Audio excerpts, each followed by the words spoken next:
1983లోనే చంద్రగిరిలో మంత్రిగా ఉంటూ పోటీ చేస్తే 1983లో అదే చంద్రగిరిలో ఏకంగా 17,000తో ఓడగొట్టారు అక్కడ ప్రజలు చంద్రబాబు నాయుడు గారిని. ఆ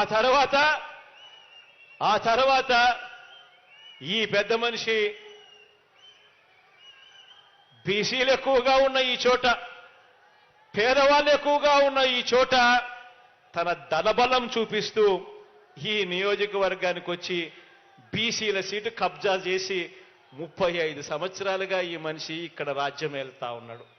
ఆలోచన చేయమని అడుగుతా ఉన్నా. ఇదే పెద్ద మనిషి చంద్రబాబు నాయుడు గారు మీకు 35 సంవత్సరాలు ఎమ్మెల్యేగా పనిచేశాడు. ఇదే కుప్పంలో ఆయన కనీసం ఒక ఇల్లన్నా కట్టుకున్నాడా అని ఆలోచన చేయమని అడుగుతా ఉన్నా.